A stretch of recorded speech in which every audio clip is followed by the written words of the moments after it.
Hello. मैं JP sir, welcome to my channel. तो मैं आज आप लोग को 2025 में जितना भी 40 एमसीक्यू आया था तो सब मैं उसका जितना भी सॉल्यूशन है मैं आप लोग को यहाँ पे इस वीडियो के हेल्प से कराने वाला हूँ। तो आप लोग को सामने में जो एग्ज़ाम है तो जो 40 एमसीक्यू आएगा तो उसमें से कम 50% जो भी एमसीक्यू होगा मुझे ऐसा उम्मीद लगता है कि यहीं से कॉमन आ जाएगा। तो आप लोग ये वीडियो को स्किप मत करना और ये 40 एमसीक्यू आप लोग ज़रूर से ज़रूर करके जाना, ठीक है। तो चलिए हम लोग स्टार्ट कर लेते हैं। तो सबसे पहले है according to going concern concept a business is viewed as having. तो गोइंग कंसर्न कंसेप्ट के हिसाब से बिजनेस को कैसे देखा जाता है। तो इसका है ऑप्शन दिया है a limited life, a very long life, an indefinite life, none of the above. तो इसका करेक्ट आंसर होगा एन इनडेफिनिट लाइफ, क्योंकि गोइंग कंसर्न का मतलब होता है कि बिजनेस फ्यूचर में लॉन्ग टाइम तक चलते रहेगा। अच्छा, उसके बाद में सेकेंड हो गया a balance sheet shows the financial position of A firm. तो बैलेंस शीट हम लोग का बिजनेस का फाइनेंशियल पोजीशन को दिखाता है। तो वो कौन सा पीरियड का दिखाता है, तो यहाँ पे ऑप्शन दिया for a given period, on a particular point of time, over the years, और नंबर 4 डी हो गया for the whole life of the firm. तो इसका करेक्ट आंसर हो गया on a particular point of time. इसके बाद question number 3, recording of the business transaction in a systematic way is called. तो बिजनेस का जो भी ट्रांजेक्शन है उसको हम लोग सिस्टमेटिक वे से रिकॉर्ड करते हैं तो उसको क्या बोला जाता है, तो उसको हम लोग बोलेंगे बुक कीपिंग, क्योंकि बुक कीपिंग का डेफिनेशन ही है book keeping is an art of recording day to day business transaction in a systematic manner. इसके बाद में क्वेश्चन नंबर 4 हो गया the amount drawn by businessman for his personal use is. तो जो भी बिजनेसमैन है वो अपना पर्सनल यूज के लिए जो भी अमाउंट बिजनेस से ड्रॉ करता है तो उसको हम लोग क्या बोलते हैं। तो ऑप्शन है इसका कैपिटल, ड्राइंग, एक्सपेंडिचर, लॉस। तो इसका करेक्ट आंसर है ड्राइंग। जो भी बिजनेसमैन अपना पर्सनल यूज के लिए कैश या गुड्स विड्रॉ करता है तो उसको हम लोग क्या बोलते हैं, ड्राइंग बोलते हैं। नेक्स्ट हो गया question number 5, in India the accounting standard board was set up in the year. तो अकाउंटिंग स्टैंडर्ड बोर्ड किस ईयर में सेटअप हुआ था, तो इसका करेक्ट आंसर है 19, ऑप्शन दिया है 1972, 77, 1956, 1932। तो इसका करेक्ट ऑप्शन है 1977। नेक्स्ट हम लोग क्वेश्चन नंबर 6 देखते हैं, which of the following is a cash transaction. तो ऑप्शन दिया है, इसमें पूछा है कि कौन सा कैश ट्रांजेक्शन है। तो इसमें 4 ऑप्शन दिया है। पहला है कि गुड्स, सोल्ड गुड्स, उसके बाद में sold goods to Ram, sold goods to Mrs Sita on credit, और नंबर डी है sold goods to Mr Lakshman on account. तो राम, सीता, लक्ष्मण पूरा रामायणी यहाँ पे दे दिया है। तो इसमें हम लोग को बताना है कि कौन सा कैश ट्रांजेक्शन है। तो इसका करेक्ट आंसर होगा ऑप्शन ए, सोल्ड गुड्स, क्योंकि सोल्ड गुड्स टू राम, अगर इस ट्रांजेक्शन में क्या हुआ कि पार्टी का नाम दिया है पर कैश कहीं नहीं बोला तो इसका मतलब ये क्रेडिट ट्रांजेक्शन है।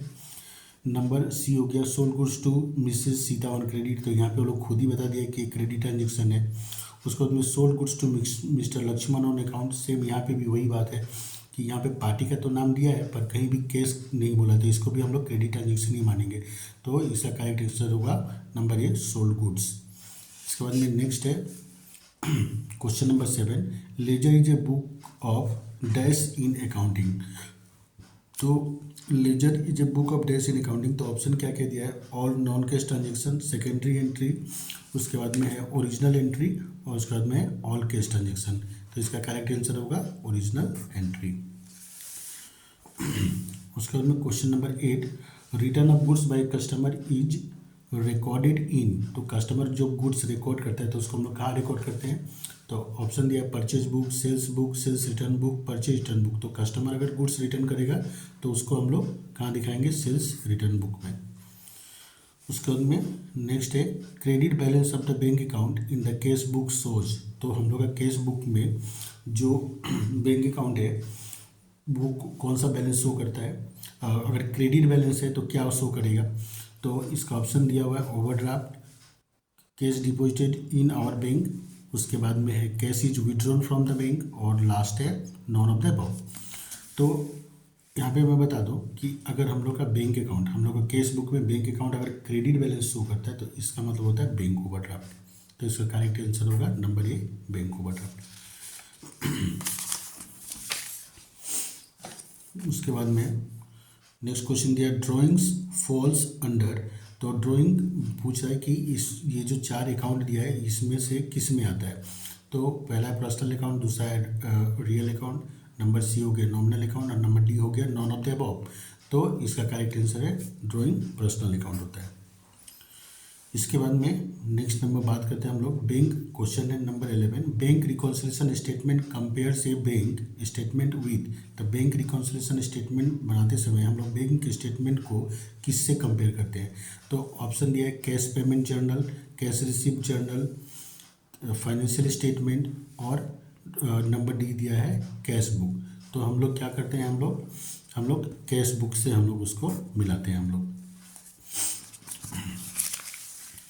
उसके बाद में नंबर 12 हो गया, if the trial balance does not tally after many efforts then the dash is opened. तो ट्रायल बैलेंस अगर हम लोग बनाते हैं और अगर ट्रायल बैलेंस का क्या है कि दोनों साइड मिल जाना चाहिए, debit must be equal to credit. पर अगर डेबिट क्रेडिट अगर नहीं मिलता है तो ऐसे सिचुएशन में हम लोग कौन सा अकाउंट ओपन करेंगे। तो यहाँ पे ऑप्शन दिया हुआ है purchase account, suspense account, sales account और नॉन ऑफ द अबव। तो इसका करेक्ट आंसर है सस्पेंस अकाउंट। जब ट्रायल बैलेंस टेली नहीं करता है तो जिस साइड भी कम होता है उस साइड में हम लोग सस्पेंस अकाउंट लिख के हम लोग ट्रायल बैलेंस को एक बार टेली करा देते हैं हम लोग।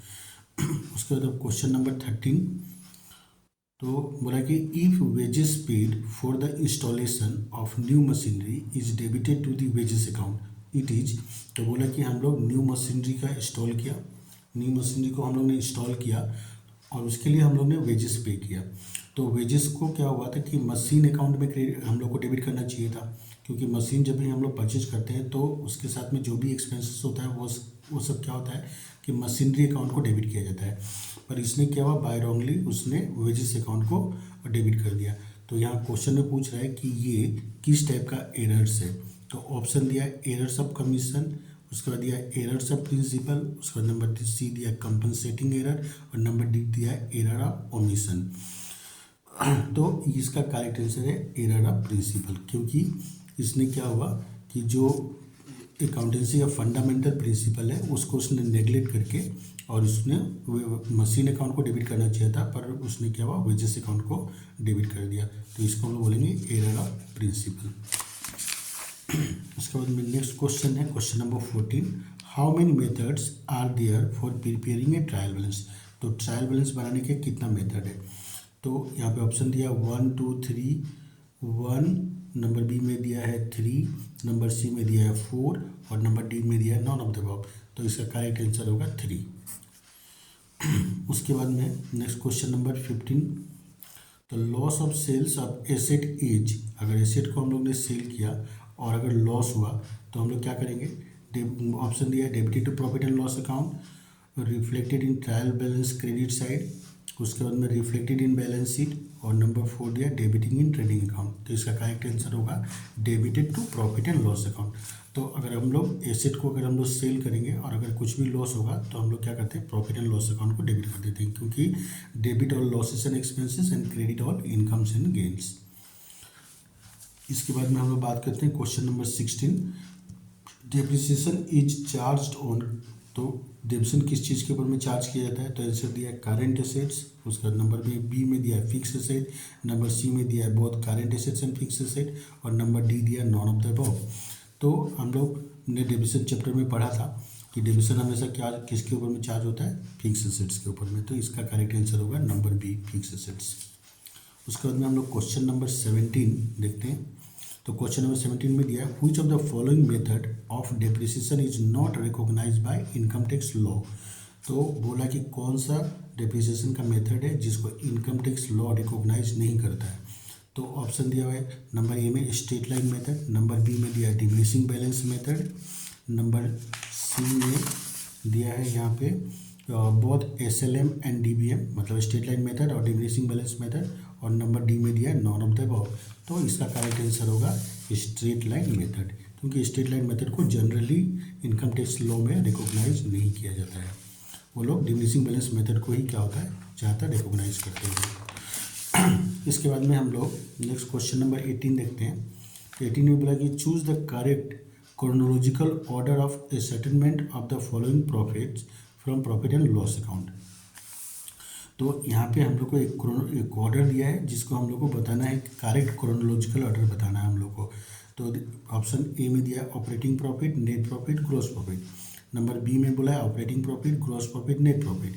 नंबर सी में दिया है gross profit, operating profit, net profit. और नंबर डी में दिया है ग्रॉस प्रॉफिट, नेट प्रॉफिट और ऑपरेटिंग प्रॉफिट। तो इसका करेक्ट आंसर होगा नंबर बी, क्योंकि सबसे पहले हम लोग क्या करते हैं, ऑपरेटिंग प्रॉफिट निकालते हैं। और ये बी, इसका करेक्ट आंसर बी है।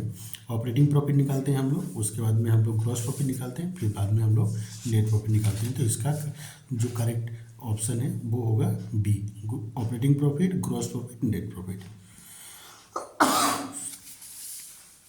इसके बाद में next question number 19, direct expenses are entered in. तो डायरेक्ट एक्सपेंसेस को हम लोग कहाँ पे दिखाते हैं? तो ऑप्शन दिया है trading account, profit and loss account, balance sheet, और डी में बोला नॉन ऑफ द अबव। तो इसका करेक्ट आंसर होगा ट्रेडिंग अकाउंट, क्योंकि जितना भी डायरेक्ट एक्सपेंसेस है वो सब हम लोग कहाँ पे रिकॉर्ड करते हैं? ट्रेडिंग अकाउंट में।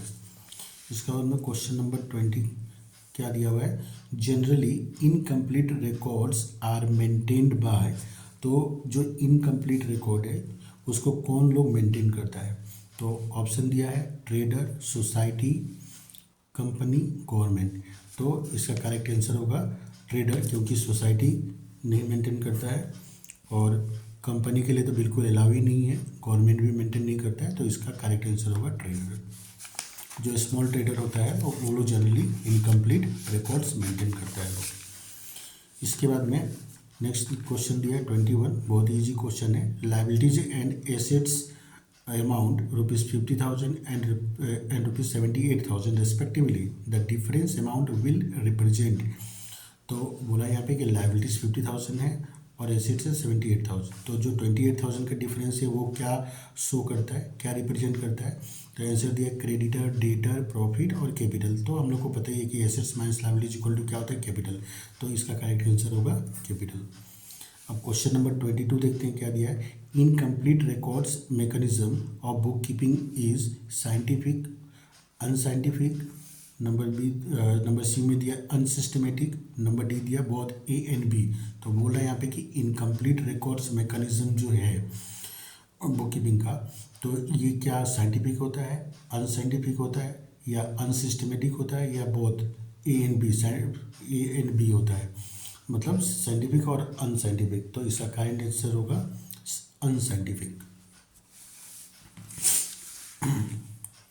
इसके बाद में नेक्स्ट है question number 23, the trading and profit and loss account is prepared under summarising, recording, classifying और एनालिसिस एंड इंटरप्रिटेशन।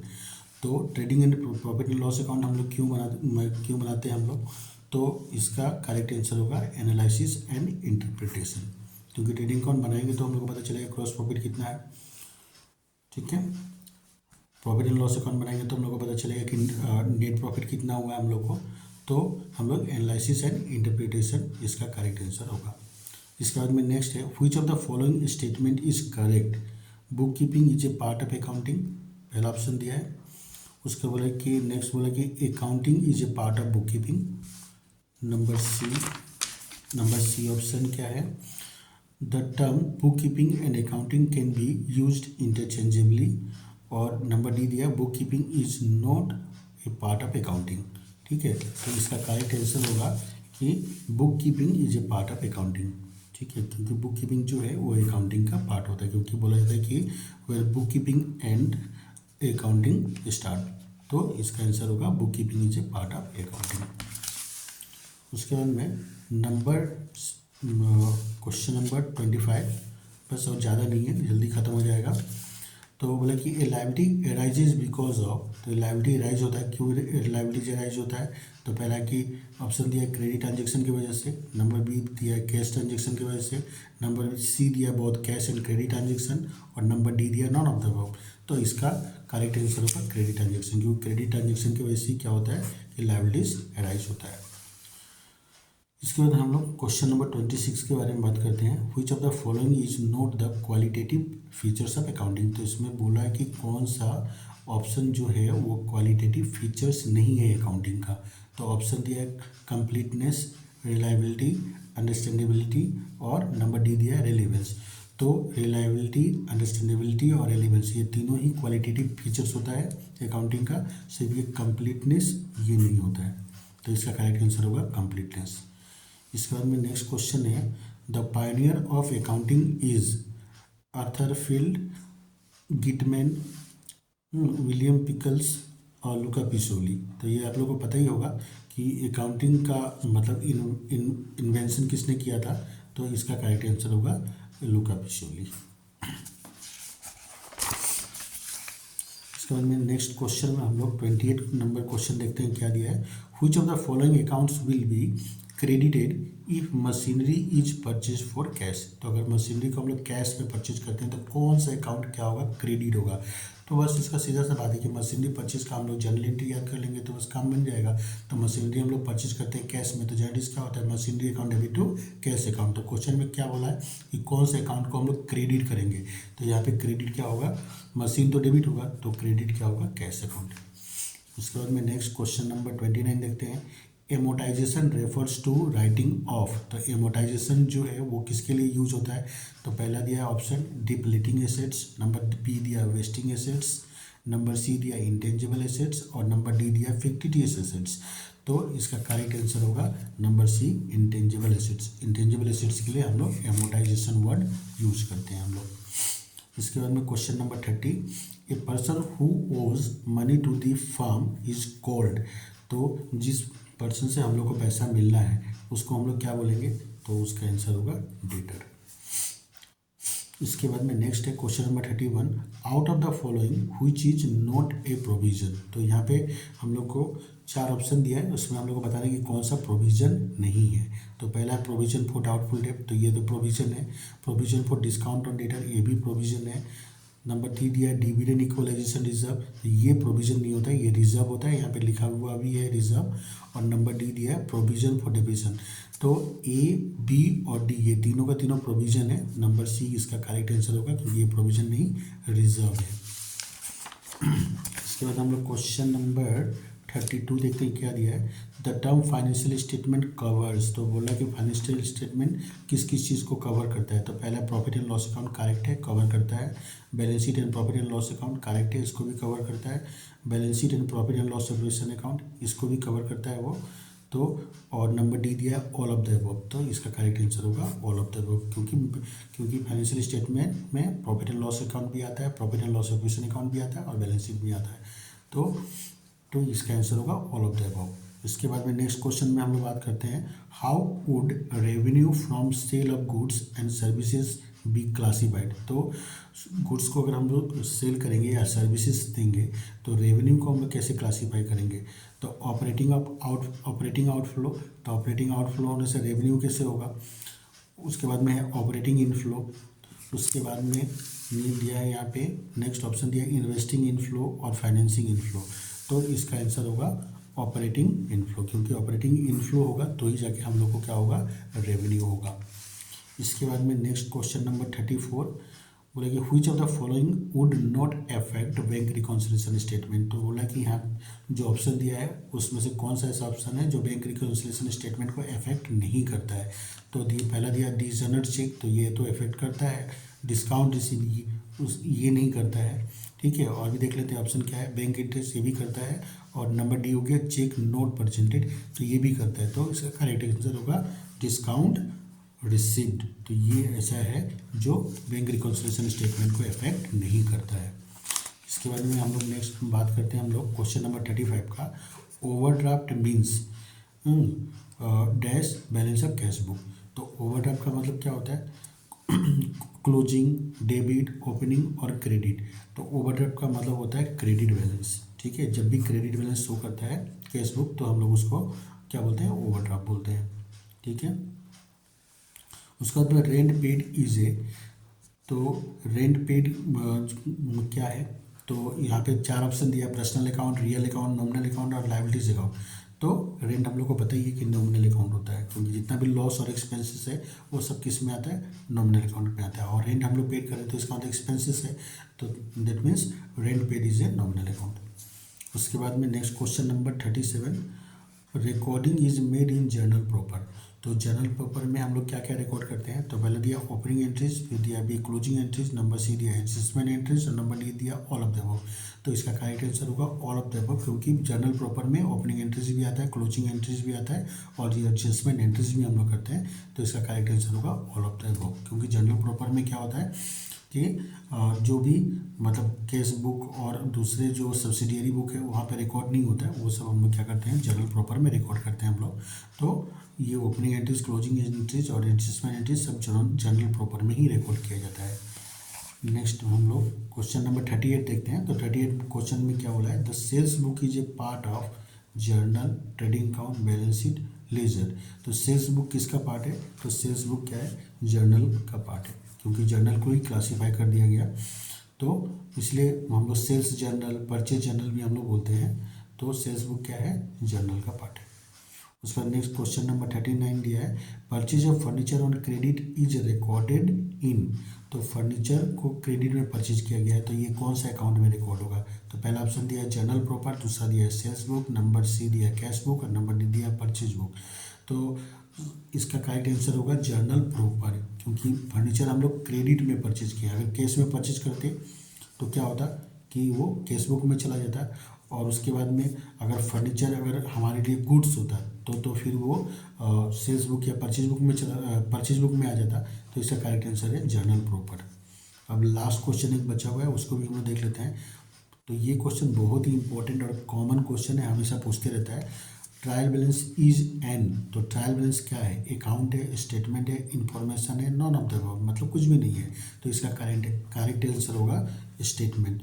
मतलब ट्रायल बैलेंस कोई अकाउंट नहीं होता है, ट्रायल बैलेंस क्या होता है, एक स्टेटमेंट होता है। ठीक है, तो this are the 40 question and their answer. ठीक है, तो ये बहुत ही इंपॉर्टेंट है आप लोग एग्जाम के लिए, इसको आप लोग एग्जाम में जरूर से देख के आना।